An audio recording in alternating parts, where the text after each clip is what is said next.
channel resep Mama Rica. Hari ini kita masak kue brownies kukus. Berikut bahan-bahannya. Silahkan di screenshot dan disimpan. Pertama, kita serut tipis-tipis atau potong kecil-kecil coklat batangnya agar lebih cepat dan mudah meleleh. Lalu lelehkan coklat dengan cara double boiler bersama dengan minyak goreng sambil diaduk-aduk.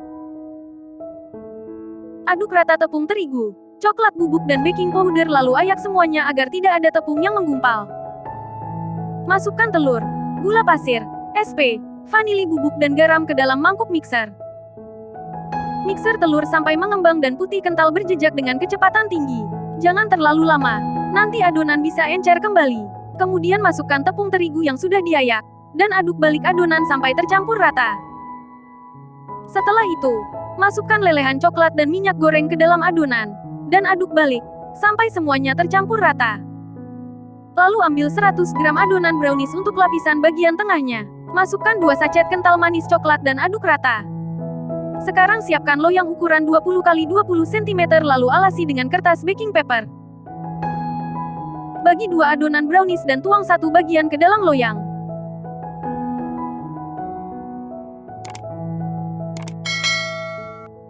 Panaskan kukusan sampai beruap terlebih dahulu, lalu kukus brownies selama 10 menit. Setelah 10 menit, buka kukusan dan tuang 100 gram adonan tadi untuk bagian tengahnya. Lalu kukus kembali selama 10 menit. Setelah 10 menit, tuang semua sisa adonan brownies. Kukus kue selama 30 menit sampai matang. Kalau mau lihat sudah matang atau belum, tes tusuk pakai lidi. Kalau tidak ada adonan yang lengket di lidi, itu tandanya kue sudah matang. Angkat dan keluarkan brownies dari loyang. Dinginkan sebentar dan buka baking papernya. Setelah dingin, potong-potong sesuai selera dan brownies siap untuk disajikan. Dijamin lembut dan enak. Berikut beberapa tips dariku, agar brownies kamu anti gagal. Saat mengukus brownies harus pakai api sedang. Jangan pakai api besar agar kuenya tidak rusak. Uap yang terlalu panas dari api yang terlalu besar bisa bikin kulit brownies jadi beruntusan dan berlubang-lubang. Selain berlubang, permukaan brownies juga akan jadi bergelombang, tidak mulus dan tengahnya agak cekung. Karena api yang terlalu besar bikin kue mengembang terlalu cepat, sementara tengahnya masih belum matang. Lalu saat sudah matang nanti, waktu didinginkan bagian atasnya akan kempes turun dan jadi bergelombang.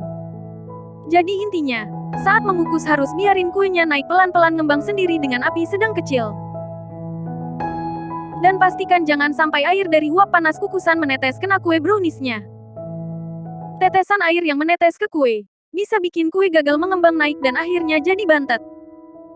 Karena air yang menetes masuk ke dalam adonan brownies, bikin adonan browniesnya jadi berat, dan jadi susah mengembang naik. Selanjutnya, aku punya tips gimana caranya melelehkan coklat yang benar. Melelehkan coklat tidak boleh langsung kena api panas, tapi harus pakai cara double boiler. Jadi cara double boiler itu, panci yang di bagian bawah diisi air dulu, lalu dipanaskan sebentar. Kemudian taruh mangkuk yang lebih besar dan tahan panas di atasnya, dan lelehkan coklat di situ sambil diaduk-aduk. Dengan cara seperti ini, air tidak akan bisa masuk ke dalam mangkuk dan bikin coklatnya menggumpal. Selain menggumpal, coklat yang terkena air akan susah meleleh. Teksturnya kasar, tidak licin, tidak mulus dan tidak kilat. Ada beberapa hal yang perlu kalian perhatikan saat menuang adonan. Loyang tidak usah dikeluarkan dari kukusan. Langsung tuang saja adonannya lalu tutup dan kukus lagi. Karena kalau loyang dikeluarkan dari kukusan, takutnya browniesnya malah kempes dan jadi lepes. Kempesnya karena browniesnya kaget sama perubahan suhu mendadak. Dari sangat panas tiba-tiba jadi dingin. Untuk ukuran loyang, bebas bisa pakai bentuk apa saja. Boleh persegi panjang ataupun bulat. Bisa juga pakai loyang sekat seperti ini. Jadi nanti saat sudah matang tidak perlu repot-repot motong lagi. Selain loyang ukuran 20 x 20 cm, bisa juga pakai ukuran 22 atau 24. Bebas. Ini sesuai kebutuhan kalian mau pakai untuk apa. Pastikan kalian pakai coklat bubuk kualitas bagus agar rasa kuenya enak, wangi dan coklat. Karena kalau coklat bubuknya tidak bagus apalagi kadaluarsa, nanti kuenya jadi bau apek dan tidak wangi coklat. Silakan simpan resep ini untuk jadi menu masak besok.